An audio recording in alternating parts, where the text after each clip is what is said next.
Mesdames et messieurs, bonsoir, bienvenue dans l'Invité Culture. Il y a des hommes et des femmes qui ne se contentent pas de vivre le moment présent, mais qui se font les architectes de la mémoire. Et mon invitée ce soir en fait partie. Elle est écrivaine et artiste peintre, véritable gardienne du patrimoine culturel marocain.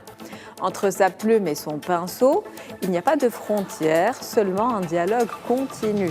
À travers ses écrits et sa passion pour les arts visuels, elle explore le dialogue entre le passé et le présent, redonnant vie aux étoffes, aux bijoux et aux traditions qui font l'âme du Maroc.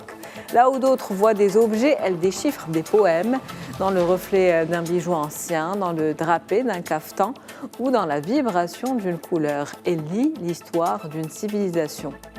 Oubepa Eraqi, c'est un plaisir de vous avoir avec nous ce soir. Moi de Bonsoir même, à vous. merci beaucoup de m'avoir invité. Vraiment, c'est un plaisir de vous voir et de discuter avec vous. Merci d'avoir accepté cette invitation. Alors, C'est un grand plaisir. vous écrivez, vous peignez. En tout cas, ce qui est au centre de tout, c'est toujours le patrimoine culturel marocain. Exactement. C'est-à-dire que ça me vient de maman. Tout ce qu'elle faisait à longueur de journée, c'est-à-dire c'est d'avoir des tissus anciens qu'elle manipulait, le perlage. Entre parenthèses, maman a été élevée par une Anglaise. Alors, au lieu de lui apprendre l'écriture, etc., elle lui apprenait tout ce qui était manuel. Donc, c'est une transmission pour nous, ces filles, toutes les trois filles. Nous travaillons beaucoup avec nos doigts, c'est-à-dire le perlage, la broderie. Et puis, c'est passé vers la peinture, et la peinture, le livre, etc. Et même vos livres sont très esthétiques, au toucher, Voilà, les images, c'est sûr, très imagées. C'est sûr, parce que j'avais déjà un patrimoine, j'avais déjà le matériel essentiel, c'est-à-dire les caftans. Les caftans marocains qui sont sublimes, qui sont travaillés, soit tissés. C'est ça ce qui donne tout le... Ça m'a donné l'envie d'écrire ce livre, parce que c'est dommage d'avoir une valise pleine de bijoux, de trésors chez moi, de ne pas transmettre ça aux générations futures, à mes enfants déjà, aux générations futures, pourquoi pas. Et alhamdoulilah, le livre a eu un bon écho. Et justement, dans ce livre, vous avez décidé de léguer, si vous voulez, une partie de notre héritage, notre patrimoine culturel. Il y a des bijoux, il y a la couture. Vous parlez d'un petit peu tout ce qu'on ne doit pas oublier, en fait. Ah ben c'est sûr. Et encore, j'ai peut-être oublié des choses, parce qu'au Maroc, c'est des choses tellement... On a tellement de choses à montrer, on a tellement de choses... L'artisanat marocain est très, très riche. Il y a de tout. Il y a de tout. Nous avons la broderie, nous avons le perlage, nous avons tout ce qui est fait main. Et nous l'avons vraiment dans toutes les régions du Maroc. Donc, c'est dommage de laisser ça juste pour nous. Mais au contraire, essayer de le transmettre vers les générations futures. Et j'espère que mon livre sera un... Justement, on a la couverture derrière. Caftan et bijoux, donc c'est ce livre. Et la photo, c'est maman. Le Lech Micha. Ouais, ça s'appelle Shems Doha. Et comme dans la famille, au lycée, on a le Shems Doha, on l'a appelé Shmisha. Et ça lui va comme un gant, parce que c'était vraiment une femme, elle était un soleil pour nous. En tout cas, un pari réussi pour vous. Ouais, ah oui, je suis très contente d'avoir eu ce livre, de l'avoir fait. Quoique, au début, ma petite famille me disait « Mais pourquoi tu parles de maman, etc. » Heureusement qu'on n'entend pas les gens, qu'on fait ce qu'on veut et comme on veut. Donc finalement, vous avez cru en vos idées oui, j'ai toujours ça a payé. J'ai toujours cru en ce que je faisais. Et heureusement que j'ai fait ce livre. Ça, c'est ce que j'ai fait de mieux dans ma vie, je crois. On dit que l'écrivain cherche la vérité, le peintre la beauté. Dans votre univers, vous faites rejoindre les deux. Voilà, exactement. Vous vous inspirez des deux mondes, je m'inspire des deux, et je suis ravie quand je travaille soit sur ma peinture, soit sur les livres, soit sur la poésie. Je jongle entre les trois. Et vous parlez souvent de la transmission, vous le disiez tout à l'heure, de mère en fille. Quel est selon vous le secret, justement, que nos aïeuls nous ont légué et qu'on doit absolument garder en mémoire? En premier lieu, les valeurs. Ça, c'est très important, les valeurs que nous devons donner à nos enfants. Ça, c'est le béaba de la vie. Et puis, bien sûr, après, je vous dis, maman, elle faisait tout avec ses doigts. Et nous, même si on allait à l'école, on est toujours à côté d'elle pour voir ce qu'elle a fait. C'est joli. Et donc, automatiquement, quand j'ai grandi, c'était ça. J'étais toujours entourée de fils, d'aiguilles pour faire ça, faire ça.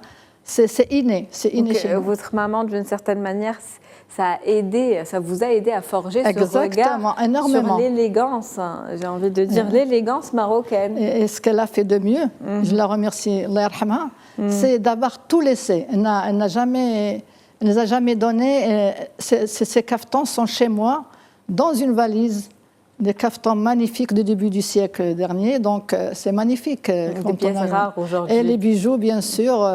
Donc, ces bijoux et ces caftans, elle a tout laissé. Pour écrire justement et peindre sur le patrimoine, il faut savoir s'arrêter déjà dans le temps, prendre un moment pour soi et avoir la patience nécessaire pour travailler aussi les choses avec sa main. Et ça, c'est pas donné à tout le monde. C'est-à-dire qu'au début, bon, je me suis mariée jeune, j'ai eu mes enfants, donc je prenais tout mon temps. Entre-temps, j'avais un mari qui me poussait à aller de l'avant, j'ai fait l'école des beaux-arts, etc. Donc, et petit à petit, les arts m'ont amené vers le caftan. Et les livres. Après, le livre, c'est venu là. Après, c'était la poésie qui est rentrée comme ça. Je ne sais pas par quelle porte, mais elle est rentrée en moi. J'adore la poésie. Et donc, voilà. C'est venu petit à petit. Tout ce que j'ai fait, je l'ai fait avec amour, avec passion. Et j'en suis fort heureuse. Vous l'avez dit, il y a d'abord l'artisanat, ensuite est venue l'écriture, la photo aussi, parce que par exemple pour ce livre, il y a beaucoup de photos qu'on retrouve, des vieilles photos. Alors il y a des photos à moi, il y a des photos de Myriam, parce que notre éditrice le mène. Et c'est vrai qu'avec une autre dame aussi, qui était une amie qui était spécialiste, je ne suis pas photographe, qui a vraiment la main elle prend des photos magnifiques. Je les remercie toutes ces personnes qui m'ont aidée, qui m'ont soutenue et qui m'ont aidée à aller de l'avant. Parce que chaque fois, je me disais, est-ce que ce que je fais va plaire au public, ça va plaire aux gens, ou est-ce que je suis en train de faire ça, puis ils ont baf, qu'est-ce qu'elle a fait, rien. Là, j'avais peur, mais heureusement... En tout cas, c'est très apprécié, je vous rassure. J'ai votre livre dans ma bibliothèque, ça me fait très plaisir. C'est un tableau pour moi. Merci beaucoup, Leila. Justement. Ensuite, bon, il y a la peinture aussi. Est-ce que vous arrivez à exprimer certaines choses en peignant que vous ne pouvez pas exprimer avec les mots? Parce que vous écrivez, vous faites de la poésie, vous faites de la peinture, chacun de ces arts a sa propre façon de communiquer. Alors ça, je vais vous répondre. Il paraît, moi je ne le vois pas, mais mon mari, Allah yarhamou, de temps en temps, il venait me voir dans mon atelier pour voir ce que je faisais. Et des fois, il me disait, ton tableau est triste, il n'est pas bien, ça vient de vous, tu as un problème, si j'ai un petit problème, ou c'est très gai. Ou c'est pas ça du tout. Donc, il y avait derrière moi un juge, qui n'était pas juge, mais qui était quand même... il avait l'œil, donc il me disait... Des fois, effectivement, j'ai peigné des gens sans visage, comme ce que vous avez passé tout à l'heure. Eh bien, il y a des gens qui m'ont dit, mais pourquoi il n'y a pas les yeux? Pourquoi? Non, ça, il y a les yeux. Non. Mais dans d'autres tableaux, le premier, oui, où il n'y a pas les yeux, ils me disaient, pourquoi tu as un problème avec les yeux? Alors, à cette époque, peut-être que j'avais des petits problèmes, des petits soucis. Tout le monde a des petits soucis à un moment donné. C'était votre manière de vous exprimer? C'était l'époque où mon mari était fatigué. Et peut-être à cette époque-là, je peignais tout le temps, parce que j'étais à la maison, je ne sortais pas. C'était un refuge? C'était pour ne pas voir sa maladie, c'était pour ne pas voir sa souffrance, peut-être. Est-ce que, avec le temps, vous avez un rituel, vous avez développé un rituel, une démarche artistique avant d'entamer chaque toile? Alors moi, je peins toujours en hiver. J'adore ce temps gris, la pluie qui tombe, le bruit de la pluie. Et une petite musique douce. Et là, vous allez me trouver dans mon atelier mais alors des jours. Je peux aller juste manger en vitesse pour repartir sur mon tableau. Quand je fais de grands fresques. C'est des périodes de l'année. L'été, non, malheureusement, l'été, ça ne me vient même pas l'idée. Mais l'hiver, oui, j'adore. J'ai plusieurs tableaux à la fois où je m'exprime, et je m'exprime de plusieurs façons. D'ailleurs, ce tableau ne ressemble pas à l'autre. C'est ma façon de faire. Je n'aime pas reproduire la même chose pour qu'on dise ça c'est Houbaba Iraqi, c'est pas du tout moi. Donc vous n'avez pas de couleurs qui sont majoritaires? Non, ni la couleur ni la façon. Moi, j'ai mon style. J'ai beaucoup travaillé avec un professeur vietnamien et qui m'a toujours dit il faut se lâcher et ne pas prendre oui, je vais faire ça, la même chose et changer de couleur. En tout cas, c'est pas moi. D'autres le font et le font très bien d'ailleurs. Moi, je change. Si vous voyez mes tableaux, il y a pas du tout le même style. Donc on va dire une manière de faire qui est très spontanée. Très spontanée. Très axée sur l'émotion. Ça dépend effectivement sur l'émotion. Et le moment et l'instant présent, j'imagine. Exactement. Et la question que j'ai envie de vous poser, c'est quand vous commencez une toile, est-ce que vous avez une image de ce que vous voulez faire ressortir ou est-ce que c'est quelque chose qui vient, c'est la main en fait, non, c'est la toile qui se construit toute seule. C'est exactement la toile qui se construit et je vais vous faire une confidence, il m'arrive d'effacer. Il m'arrive d'effacer, mais de laver. Je l'amène, je la fais, je le lave. Comme quoi, moi, je suis comme ça. Il y a des choses qui ne me plaisent pas ou je ne veux pas laisser trace de ce que j'ai mis. Et il m'arrive de tout recommencer. D'effacer, de reprendre à zéro. De reprendre. Heureusement, on peut faire ça avec l'acrylique, pas avec l'huile. D'accord, d'accord.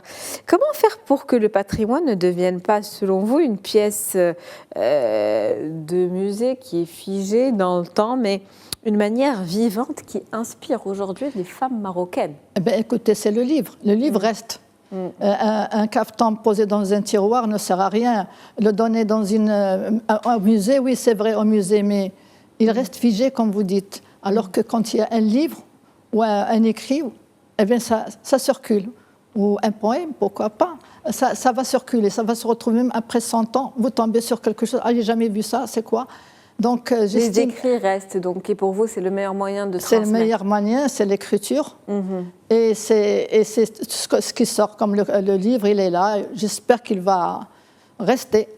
Et pour ces jeunes artistes marocains aujourd'hui qui se cherchent, qui cherchent leur style, entre modernité et tradition, quels conseils pourriez-vous leur donner? Il faut d'abord qu'ils aiment la peinture, ne pas le faire juste pour les sous, c'est-à-dire faire la peinture, c'est quelque chose que nous avons tous en nous.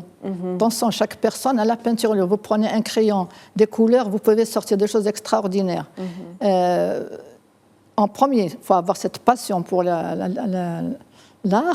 Et ensuite, bien sûr, il faut apprendre les techniques, il faut y aller doucement. Ne pas chercher à être reconnu après 1 an ou 2 ans. Ou je ne sais, il faut prendre... C'est un chemin... Moi, ça fait 40 ans que je suis là. Vous voyez, il n'y a pas les yeux, là. Il n'y a pas les yeux. Oui, comme vous disiez tout à l'heure. Donc, c'est une expérience qui se construit dans le temps. Ah oui, dans le temps. Ah oui, dans le temps. Et puis, puis se construire doucement et apprendre. Il y a tellement de techniques, il y a tellement de façons de faire. Avec une craie normale, vous pouvez créer des choses magnifiques. D'ailleurs, on les voit, des gens qui font un tableau, qui le retournent. C'est-à-dire qu'il y a beaucoup de techniques et puis aller doucement. C'est pour ça que vos tableaux ne se ressemblent pas. Ah, ne se ressemblent pas, ça je suis contre. Moi, c'est ma vision des choses. Un dernier mot sur vos projets peut-être, si vous êtes en train de travailler sur quelque chose en particulier en ce moment. Écoutez, maintenant j'ai trouvé un autre système de faire. Moi, ce que j'aime, je touche à tout. Donc maintenant, c'est le carton qui ressort. Je vais faire une femme, je vais faire du carton. Il faut que ça ressorte de ma toile, qu'on le sente bien. Donc artiste plasticienne. Ah, voilà, je cherche toujours, je fais toujours des recherches. Ça évolue, ça évolue, mais vraiment, j'aime évoluer dans plusieurs styles. Donc là, je suis dans la peinture plate, mais avec un motif qui ressort. Pour l'instant. Demain, je ne sais pas de quoi je vais être. En tout cas, c'était un plaisir de vous avoir avec nous aujourd'hui. Ça m'a fait vraiment très plaisir. Merci d'avoir été mon invité ce soir, d'avoir partagé avec nous votre art aussi. Merci beaucoup. C'est la fin d'Invité Culture pour ce soir. Je vous souhaite une très bonne soirée.